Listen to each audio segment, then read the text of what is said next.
읽도록 하겠습니다. 누가복음 3장 10절부터 17절까지의 말씀입니다. 우리 한 절씩 교독하겠습니다. 제가 10절 읽겠습니다. 무리가 물어 이르되 그러면 우리가 무엇을 하리이까?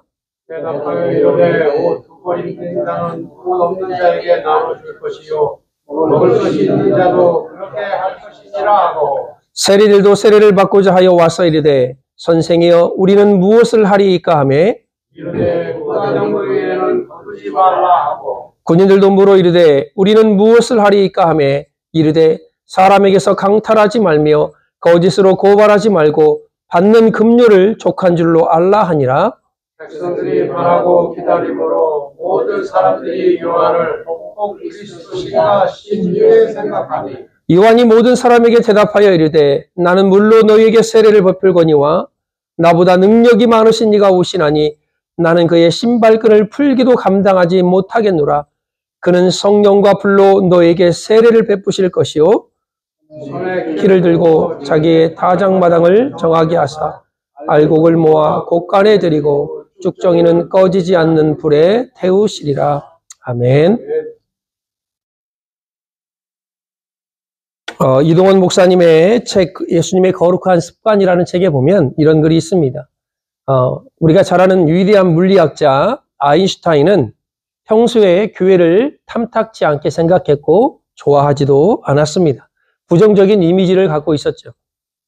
그런데 히틀러가 온 세계를 정복하려는 야망을 품고 히틀러 휘하에 있는 독일이 미쳐 돌아갈 때 단 한 군데만 제정신을 가지고 그 히틀러를 반대한 곳이 있었으니 바로 그것이 교회였습니다.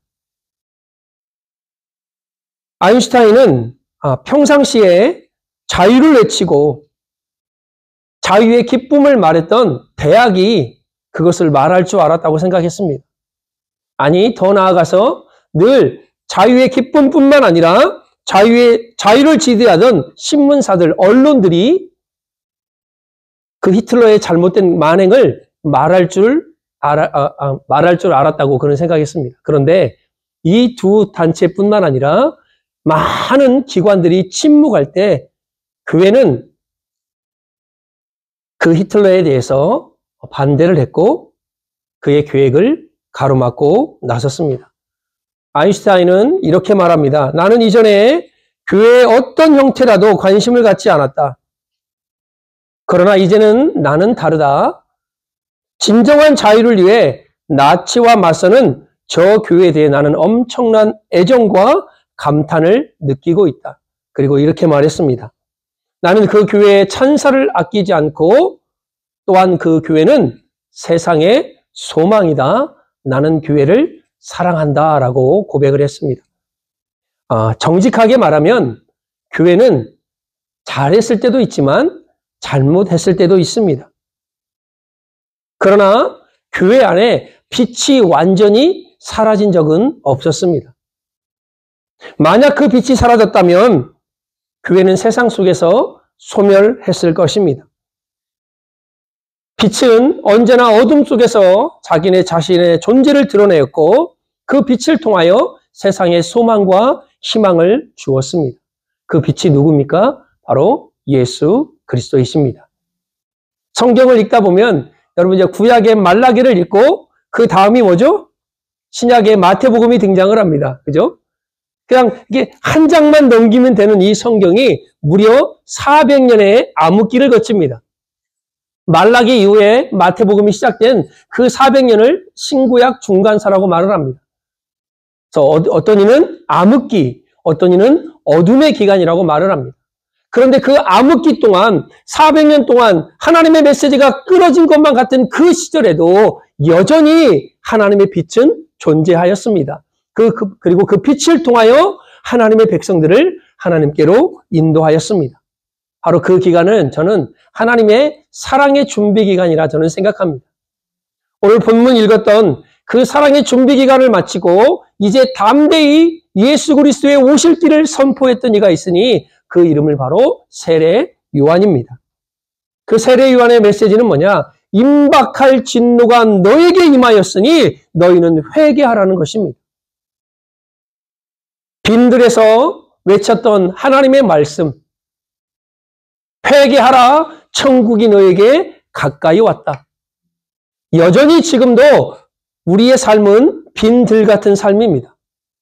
아까 장로님 비유했듯이 처처의 기근과 재난과 전쟁이 끊이질 않습니다. 또한 우리의 가정 가운데 문제가 끊이지 않습니다. 나의 고민과 나의 염려와 나의 걱정은 사라지지 않습니다. 그러나 빈들 같은 이 시대에도 세례 요한처럼 하나님의 복음을 전해야 될 사람이 있어야 됩니다. 그게 바로 저와 여러분들이 되어야 될 줄 믿으시길 주의 이름으로 축복합니다. 아멘. 사도 바울은 로마서 1장 14절에 헬라인이나 야만인이나 지혜 있는 자나 어리석은 자나 내가 다 그들에게 빚진 자라고 말을 합니다. 여러분, 우리는요 빚진 자예요. 돈이나 물건을 빌려서 빚진 자가 아니라 오늘 이 헬라어처럼 오페일레테스라는 단어는 어떤 이유로 특정한 의무 아래 있는 자라는 뜻입니다. 사도 바울은 자기가 빚진 자라고 말하는 이유가 뭐냐? 내가 복음에 빚진 자이기 때문에 그 복음을 갚아야 될 의무가 있는 자라고 말씀하고 있는 것입니다. 복음을 부끄러워하지 않았습니다. 그리고 그 복음을 담대히 증거했던 분이 있으니 그분은 바로 사도 바울입니다. 여러분, 저와 여러분들은요 빚진 자예요. 그래서 이 빈들 같은 세상에서 하나님의 복음을 증거해야 될 세례 요한의 사명을 갖고 있는 사람이 저와 여러분들의 사명입니다. 그렇다면 이 빚진 자의 사역을 감당하려면 무엇이 필요할까요? 오늘 3장 누가복음 2절에 보면 이런 말씀이 있습니다. 안나스와 가야바가 대제사장으로 있을 때 하나님의 말씀이 빈들에서 사가랴의 아들 요한에게 임한지라. 이 빚진 자의 사역, 복음을 증거하는 일에는요 내 힘으로 되는 게 아닙니다. 바로 하나님의 말씀이 내게 임하여야 되는 것입니다. 네. 말씀으로 돌아갈 이유가 여기에 있죠. 프로그램으로 다른 어떤 거로 되지 않습니다. 하나님의 말씀이 아니고서는 교회가 세워질 수 없습니다. 하나님의 말씀이 아니고서는 우리의 신앙이 굳건하게 설 수가 없습니다. 태초에 계신 말씀, 그 말씀이 곧 하나님이라고 말씀하신 그 말씀이 우리에게 임하여야만이 우리는 그 빚진 자의 사역을 감당할 수 있는 것입니다. 그 사역의 핵심은 뭡니까? 주님의 길을 예비하는 것입니다. 요한에게 임했던 하나님의 말씀을 통해서 세례 요한은 하나님의 길을 예비합니다. 주님이 오실 길을 예비합니다. 이사야의 예언처럼 광야에 외치는 자의 소리가 되어서 예수 그리스도가 이 땅에 오실 것인데 너희가 회개하지 않으면 하나님의 진노가 너에게 임할 것이라 그들에게 선포하고 있는 것입니다. 그분이 누굽니까? 바로 예수 그리스도 아닙니까? 마귀의 일을 멸하러 오신 분, 하늘에 있는 자나 땅에 있는 자나 이 땅의 모든 자들이 그 발 앞에 무릎을 꿇게 하시는 분, 뱀과 전갈을 밟으며 원수의 모든 능력을 제어할 힘을 우리에게 주시는 분, 그분께서 우리에게 생명의 길을 보여주셨습니다. 내가 곧 길이요 진리요 생명이니 나로 말미암지 않고는 아버지께로 올 자가 없다 하신 그분, 다른 이로서는 구원받을 수가 없습니다. 천하 인간의 구원 얻을 만한 다른 이름을 우리에게 주신 적이 없습니다. 바로 이 예수 그리스도를 세례 요한이 증거하였습니다. 회개함을 받게, 죄사함을 받게 하려고 회개의 사역을 그는 감당했습니다. 주의 길을 예비하고 평탄케 하는 사역을 감당했습니다. 모든 이들이 하나님의 구원을 볼 수 있는 사역을 그는 감당했습니다. 여러분, 회개 없이 믿을 수가 없어요. 회개가 없는 구원도 없습니다. 악한 행실에서 돌이키는 참된 회개가 우리의 믿음 안에서 필요한 것입니다. 회개하는 자들은 자신의 잘못된 행동과 죄를 부끄럽게 여기고 마음 아파하는 부드러운 심령을 가진 자들이 바로 회개하는 자들의 마음의 특징입니다. 그래서 저와 여러분들이요, 삶 속에서 저가 예수 믿은 지 이제 오래되다 보니까 회개하는 시간이 점점 줄어드는 것 같아요.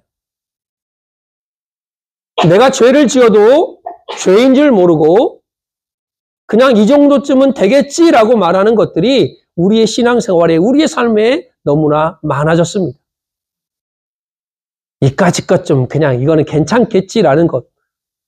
아까 우리 장로님 비유했듯이 교회를 위하여 우리가 울지도 않고 성도를 위하여 울지도 않고 전도를 위하여 복음을 들어야 될 그들에게 그들은 복음이 아니면 그들은 지옥이지 않습니까? 그들을 향해 울지도 않습니다.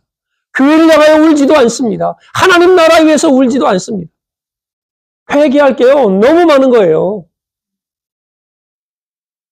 요한은 임박한 진노를 피하기 위하여 형식적으로 회개하는 것을 비판했습니다. 회개하지도 않으면서 자신이 아브라함의 자손이기 때문에 구원받을 것이라 그들은 100% 믿고 있었습니다. 그러나 요한은 아브라함의 자손이기 때문에 구원받는 게 아니라 말합니다. 우리가 잘 아는 대로 교회에 다닌다고 해서 구원받는 게 아니에요. 내가 하나님의 사람으로 내가 하나님을 믿으려고 노력했기 때문에 구원받은 게 아닙니다. 내가 주일날 한 번도 빠지지 않고 나왔기 때문에 구원받는 게 아니에요. 제가 청년 때 저희 집 바로 앞에 신광교회라는 교회가 성광교회라는 교회가 있었습니다. 그 교회는 전주에 가면 깡통교회라는 교회가 있어요. 안디옥 교회라는 교회가 있는데 그 분의 이동희 목사님의 형님이 목회하는 교회였습니다. 저는 그때 예수님을 잘 믿지도 않고 그냥 누나 따라 다니던 교회였습니다. 근데 늘 저에게 잘해 주셨어요. 제가 예수 믿고 나서 정말 이제 예수님을 영접하고 정말 복음에 감동이 있어서 이제 그 목사님을 찾아가려 했더니 암으로 돌아가셨어요. 근데 그 교회가 절을 밀고 그 위에 교회를 세운 교회입니다. 얼마나 기도를 많이 하시고 헌신적인지 몰라요. 바로 그 밑에 교회를 우리가 집에서 살면서 이제 한두 집을 세를 내줬는데 오갈 데 없는 할머니 한 분을 저희가 그냥 우리 어머니께서 집 한 칸을 그냥 내드렸습니다. 무상으로. 이분이 교회 권사님이셨어요. 비가 오나 눈이 오나 바람이 부나 이분은 단 하루도 빠지지 않고 새벽을 깨워서 새벽 기도에 나가셨던 분입니다. 어느 날 어머님이 김치를 좀 갖다 주라 해서 제가 김치를 좀 담아서 노크를 하고 할머니에게 김치를 갖다 드렸어요. 그러니까 늘 고마워하시죠. 제가 궁금한 거예요. 이 할머니가 정말 하나님의 백성으로 천국 갈 확신과 구원의 확신이 있는지 제가 할머니한테 물어봤어요. 권사님, 할머니, 하나님이 언제든지 할머니를 부르시면 천국 갈 자신은 있으세요? 물어봤어요. 그 권사님이 뭐라고 말씀하셨냐면 학생, 내가 그러려고 단 하루도 빠지지 않고 내가 새벽 예배 나가고 있지 이렇게 말씀하시는 거예요. 제가 거기서 달력을 뒷장을 한 장 찢어서 볼펜을 가지고 예수 그리스도가 누구신지 왜 예수님을 믿어야 되는지 왜 예수님을 영접하면 우리가 하나님의 자녀가 되는지 한 30분간 복음을 증거하고 권사님이지만 그 자리에서 예수님을 영접하는 영접 기도를 했어요. 여러분, 아브라함의 자손이기 때문에 우리가 구원받는 게 아닙니다. 내가 교회를 다니기 때문에 구원받는 게 아니에요. 내가 직분을 가졌기 때문에 구원받는 게 아니라니까요. 세상의 기준으로, 우리의 기준으로 여러분의 신앙을 판단할 수 없어요. 그래서 여러분들이 신앙생활 하다 보면 시간이 되면 집사도 되고 권사도 되고 장로도 됩니다. 그러나 그거는 교회의 기준에서 여러분에게 직분을 주는 거지 하나님이 보실 때 내가 직분을 가졌기 때문에 내가 목사이기 때문에 내가 하나님 나라 간다? 착각하면 안 됩니다. 아브라함의 후손이기 때문에 그들은 하나님의 언약의 복에 참여했다라고 믿고 있었지만 요한은 그들을 향해서 독사의 자식들아 라고 책망했습니다. 우리의 형식적인 믿음을 우리는 회개해야 됩니다. 당연하게 살아가요. 라우디아 교회 교인들처럼 뜨겁지도 않고 차지도 않고 미지근하게 그냥 적당하게 당연하게 우리의 신앙생활을 해가고 있습니다. 그러면 언젠가 우리도 복음을 증거하는 이들에게 독사의 자식이라는 예수님으로부터 책망을 들을 수 있다는 것입니다. 무엇을 회개해야 되냐? 바로 안일한 믿음을 회개해야 됩니다. 혈통으로 아브라함의 후손이기에 자동적으로 구원의 반열에 이른다? 그래서 안일한 거예요. 어차피 나는 구원받았는데. 옛날 우리 구원파 얘기 아닙니까? 몇 날 몇 시에 너는 구원받았니? 나는 1980 몇 년에 예수님을 영접해서 구원받았어. 그럼 너는 땡이야. 너는 이제 천국이야. 아무리 너가 어떤 짓을 해도. 이게 안일한 믿음 아닙니까?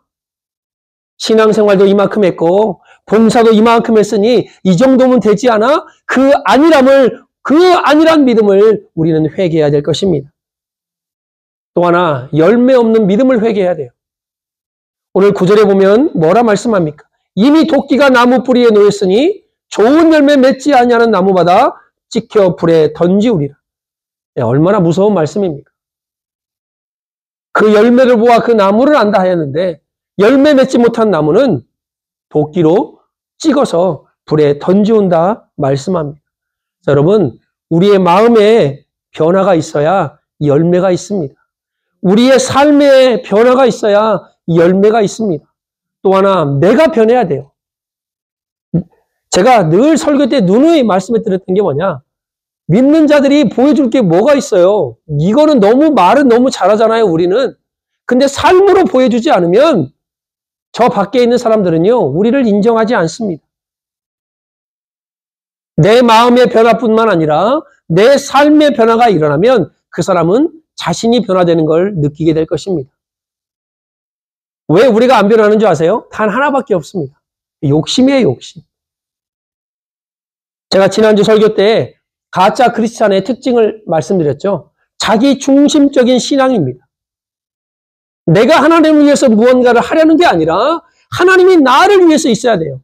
내가 잘 되고 내 가정이 잘 되고 내 자녀가 잘 되고 내가 아무런 문제 없이 살아가기 위해서 하나님이 필요한 거예요. 빚진 자의 사역은 하나님의 말씀이 임할 때, 내 삶에 회개에 합당한 열매가 있을 때, 마지막으로 빚진 자의 사역은 성령의 능력으로만 가능합니다. 오늘 10절부터 14절에 우리 주님께서 말씀하십니다. 성령은요, 우리를 깨닫게 하고 우리를 위해서 변호하고 우리를 위해서 돕는 자로 우리 하나님이 보내주신 것입니다. 성령이 임하면 우리의 죄가 먼저 깨달아져요. 성령이 임하면 우리를 진리 가운데로 인도하십니다. 성령이 우리에게 임하면 우리의 삶의 승리를 보장해 주십니다. 그렇다면 우리는 성령의 충만함을 받아야 돼요. 성령의 은혜를 간구해야 돼요.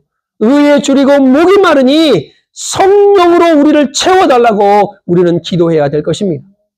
저번 주 사도행전 3장에 대해서 말씀드렸습니다. 그죠? 그때 베드로와 요한이 나면서 못 보게 된 일을 향해서 뭐라고 합니까? 우리를 보라라고 말을 해요. 제가 그때 담대함의 신앙에 대해서 말씀드렸습니다. 여러분, 세상을 향해서 담대하게, 당당하게 우리를 보라. 왜요? 무언가 줄 게 있지 않습니까? 은과 금은 내게 없지만 내게 있는 것으로 내게 주노니 곧 나사렛 예수 그리스도의 이름으로 일어나 걸으라. 이게 바로 우리의 당당함입니다. 근데 오늘 본문에 보면 세례 요한의 그 직설적인 선포 앞에 그들이 질문을 합니다. 내가 무엇을 하면 좋겠습니까? 이게 여러분과 저에게 들려질 메시지예요. 세상이 여러분들의 살아가는 모습을 보고 하나님이 함께하는 모습을 보고 성령의 충만한 모습을 보고 그들이 여러분을 향해서 내가 무엇을 하면 좋겠습니까? 라는 질문을 여러분도 저도 받아야 될 것입니다.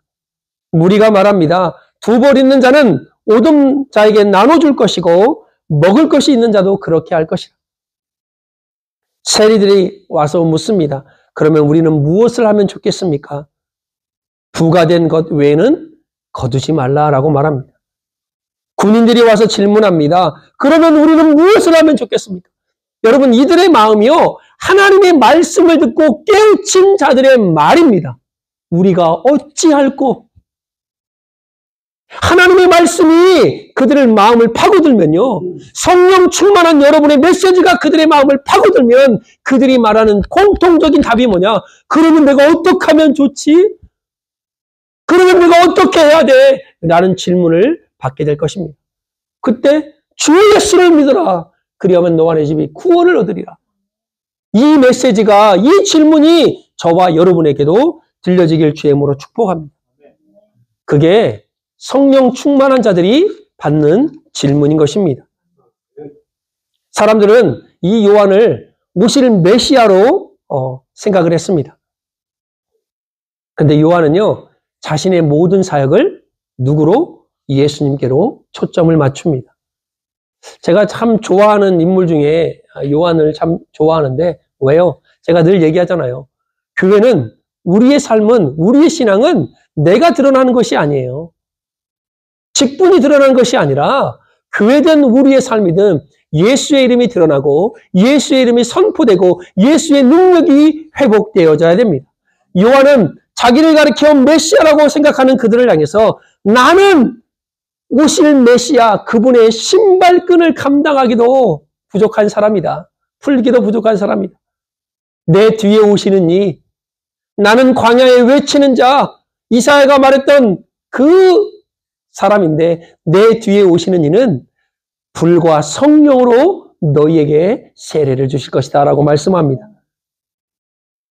빚진 자의 사역은 하나님의 말씀이 임할 때 가능합니다. 또한 성령이 충만할 때 가능합니다. 여러분, 우리 17절 우리가 마지막 절 봤는데요. 우리가 빚진 자의 사역을 감당해야 될 이유가 여기에 있습니다. 우리가 복음을 전해야 될 이유가 여기 있는 거예요. 17절에 손에 키를 들고 자기의 타작마당을 정하게 하사 알곡은 모아 곳간에 들이고 쭉정이는 꺼지지 않는 불에 태우시리라. 마지막 때가 있다는 겁니다. 저와 여러분들은 알곡입니까? 아니면 쭉정이입니까? 세상 사람들을 향해서 알곡과 쭉정이가 아니라 먼저 내 자신을 돌아봐야 돼요. 하나님, 나는 정말 알곡이어서 하나님의 곳간에 들어갈 수 있을까요? 점점 제가 신앙생활을 하면 할수록 하나님 앞에 서기가 두려운 거예요. 내가 하나님 나라에 들어갈 수 있을까?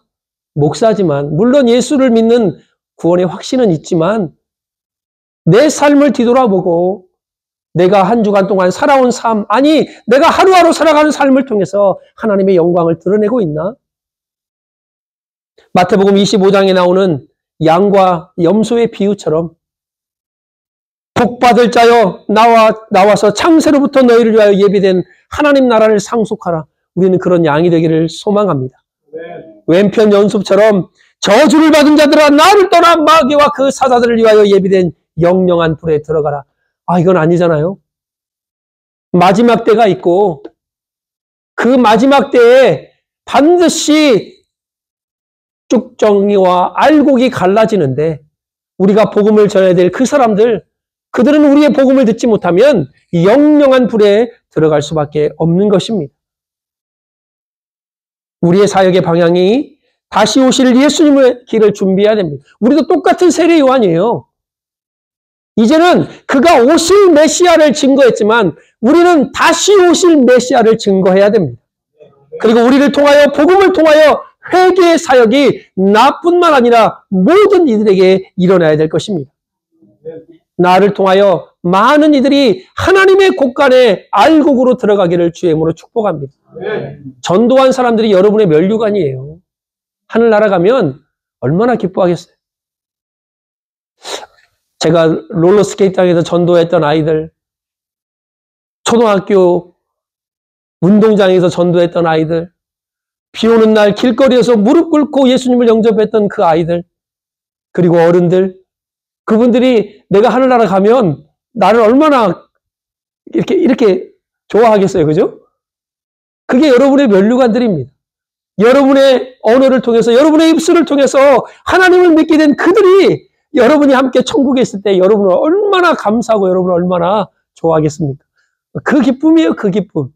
물론 예수님이 제일 좋아하시겠지만 우리에게 제2의 세례 요한의 사역입니다. 다시 오실 주님의 길을 예비하고 회개의 사역, 회개하라, 천국이 가까웠다. 또한 나를 통하여 수많은 영혼들이 하나님 나라에 올 수 있는, 이 일을 방해하려고 사단은 끊임없이 역사하겠지만 능히 이겨낼 힘이 있지 않습니까? 그게 바로 복음의 능력입니다. 제가 지난주 월요일부터 목요일까지 우리 교단에서 있는 목사 장로 기도회를 갔다 왔습니다. 우리 김하희 장로님, 송권사님도 하루 참석하시고 가셨는데 이틀. 그 목사 장로 기도회 주제가 뭐냐? 교회여 복음의 능력으로 일어나라입니다. 설교하시는 목사님이나 기도회를 인도하시는 목사님이나 예수 그리스도의 복음의 능력을 회복해야 된다. 왜요? 교회가 교인들이 너무나 세속화되고 있기 때문입니다. 국민일보에 이런 글이 실려 있더라고요. 너희는 세상의 소금이니 소금이 만일 그 맛을 잃어버리면 무엇으로 짜게 하리요? 후에는 아무 쓸데없어 밖에 버려져 사람에게 밟힐 뿐이니라 말씀합니다. 성경은 교회의 역할을 정확하게 말씀합니다. 빛과 소금의 역할을 감당해야 될 것이 바로 교회입니다. 그러나 수십 년 동안 우리 한국뿐만 아니라 많은 교회들이 세속화로 시름시름 알아왔습니다. 물질주의, 외형주의, 성장주의, 이기주의 이런 것들 때문에 교회가 병들어갑니다. 성도의 삶도 세상 사람들이 추구해야 될 돈이나 권력, 성, 은밀하게 하지만 때로는 노골적으로 추구해왔어요. 교회는 다니지만 실천적 무신론자로 살아왔습니다. 여호와의 신앙에 관심을 갖고 여전히 바알을 섬기는 이스라엘 민족과 유사한 신앙의 모습을 교회 안에도 갖고 있는 것입니다. 다시 말하면 교회에 다니지만 하나님을 믿지 않는다는 것입니다. 성도만 그럴까요? 목회자들도 이런 목회자들이 너무나 많습니다. 그 글 마지막에는 뭐라고 이렇게 써 있냐? 이렇게 써 있습니다. 이러한 세속화는 현재도 진행 중이다. 끝난 게 아닙니다. 목사 장로 기도회 때 그 주제가 복음이라 말씀드렸습니다. 여러분, 복음만이 세상을 이길 힘이고 복음만이 교회를 바로 세울 힘이고 복음만이 세상을 이길 수 있는 힘입니다. 그래서 우리 교회는요, 복음을 회복해야 돼요. 교회는요, 예수 그리스도의 이름이 드러나고 회복되어져야 됩니다. 이건 너무나 평범한 진리인데 설교 때 이런 얘기를 한다는 게요, 이건 너무 창피한 일입니다. 교회가 복음을 회복해야 됩니다. 교회가 예수 그리스도의 능력을 회복해야 됩니다. 당연한 거 아닙니까? 당연한 것을 특별하게 이야기하고 있는 시대가 우리 시대입니다. 저와 여러분들은 광야에 외치는 자의 소리가 되어서 예수 그리스도의 복음을 증거함으로 말미암아 주의 길을 예비하는 저와 여러분 되어지기를 간절히 바랍니다. 하나님의 말씀이 임한 요한처럼 여러분과 저에게도 하나님의 말씀이 임하여 회개에 합당한 열매를 맺고 알곡 같은 신앙으로 복음의 능력을 회복하여서 주의 길을 예비하는 복음의 주인공들이 다 되어지기를 우리 주 예수 그리스도의 이름으로 축복합니다. 아멘. 기도하겠습니다.